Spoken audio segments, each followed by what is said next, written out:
Um homem foi preso por extorquir e ainda roubar o carro dos próprios pais aqui em Uberlândia. Infelizmente, um histórico de conflito familiar antigo, que já é de conhecimento da polícia.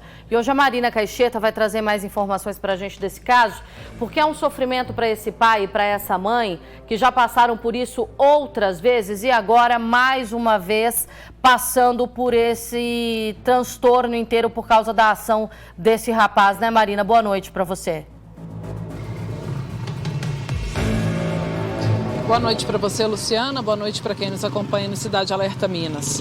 Olha, e os pais desses idosos, eles até evitavam denunciar essas situações que aconteciam com frequência, com medo do filho e também por pena, por essa questão dele ser viciado em drogas, né? Essa questão de ser uma questão também de saúde, apesar de ser uma escolha dele, também é uma questão de saúde. Então os pais evitavam denunciar, mas dessa vez não foi possível, viu, Luciana, aguentar, porque foi muito pesado. Esse homem de 36 anos, ele tentou obrigar os pais a fazerem um Pix de R$1.000, porque era o valor que o horário, naquele momento, que era possível fazer esse Pix, no valor de R$1.000, era apenas esse valor que poderia ser feito.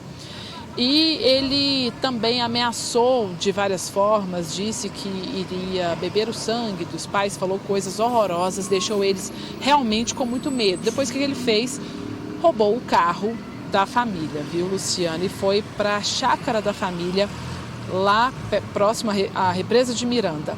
A Polícia Civil, tendo conhecimento de todos esses fatos, foi atrás desse homem, encontrou ele que apresentou resistência, estava armado com uma faca e a todo momento ameaçava também os agentes da Polícia Civil que foram até o local.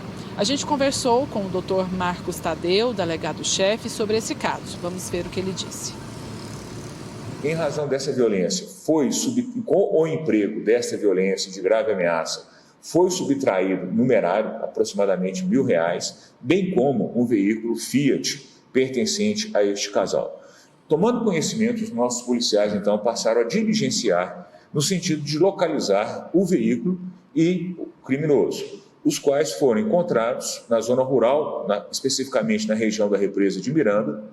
Ao ser abordado, essa pessoa reagiu aos policiais, estava armado com uma faca, empreendeu resistência aos policiais e, felizmente, graças aos treinamentos que nossos policiais civis estão recebendo, eles souberam contornar aquela situação, gerenciar aquela crise.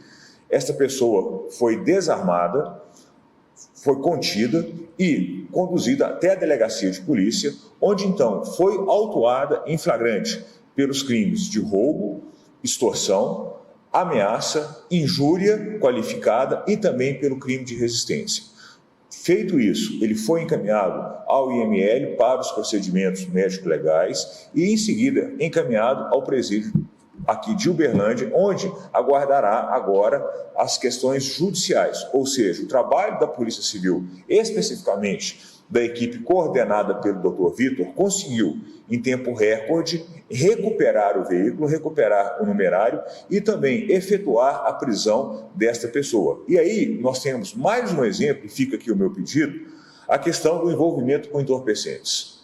Infelizmente, mais uma família que ficou desestruturada em razão de uma dependência química da pessoa estar envolvida com entorpecentes. A questão de drogas, especificamente, é uma questão de saúde pública e também do direito penal, posto que é crime e as consequências disso. Ontem, se não fosse o treinamento, o profissionalismo dos nossos policiais, com certeza nós teríamos o registro de um óbito.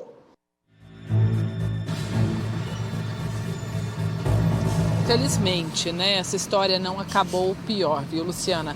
E olha só, olha quantos crimes esse homem cometeu em um curto espaço de tempo. E aí que a gente imagina quantos outros ele não deve ter cometido nas vezes em que não foi denunciado pelos próprios pais. Então, lembrando, foram 6 crimes, sendo roubo, extorsão, dano qualificado, já que ele quebrou várias coisas dentro da casa dos pais, teve injúria porque xingou eles de várias formas possíveis. Ele também apresentou resistência no momento em que os agentes foram até o local, ameaçou. Então, 6 crimes ao todo aí na conta só desse momento aí de fúria por causa das drogas, viu, Luciana? A gente tem mais um trecho aí da entrevista do Dr. Marcos Tadeu. Vamos ouvir. A injúria é um dos crimes contra a honra.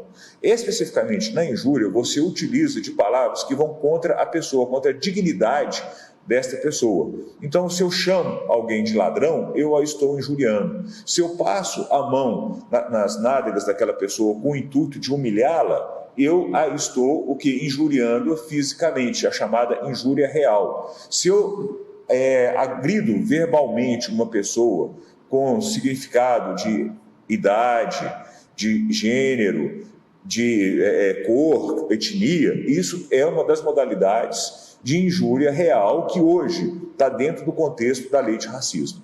Dano qualificado, artigo 163, parágrafo único do Código Penal, foi os danos que ele produziu na casa dele, os objetos que ele danificou na residência dos pais dele.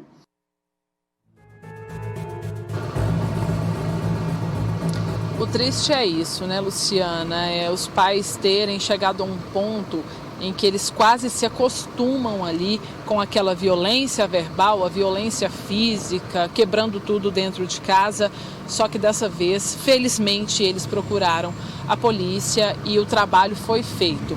Inclusive, o pai disse para as autoridades que isso acontece já várias vezes e que algumas vezes ele tem que ir até os pontos de venda de drogas para recuperar objetos que foram deixados lá. Agora imagina, né, a situação.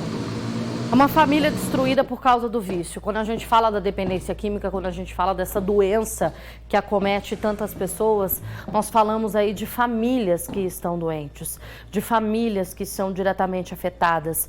Pai, mãe, irmãos, tios, todo mundo acaba indo junto. E é muito triste ver que tão perto da gente acontecem histórias tão tristes como essa e que esses pais ali, por tanto tempo, carregaram esse sentimento de culpa que eles tentaram acobertar ações, deixavam para lá, tentavam aí não se indispor com esse filho que tanto mal fez a eles. Mas a gente precisa se colocar em primeiro lugar e entender que às vezes deixá-lo em uma posição desconfortável também é um ato de amor. Deixá-lo aí agora responder criminalmente é parar de passar a mão na cabeça e deixá-lo agir como gente grande, como um homem que precisa ser responsabilizado por aquilo que fez. Isso também é gesto de amor. Vocês não falharam em nenhum momento. Essa culpa não é de vocês. Não carreguem nenhuma dor referente ao que aconteceu agora. O que a gente vai fazer juntos é rezar e muito pela cura desse filho, que eu sei que é amado, que é querido e que vocês vão fazer de tudo para salvar. Contem com Cidade Alerta.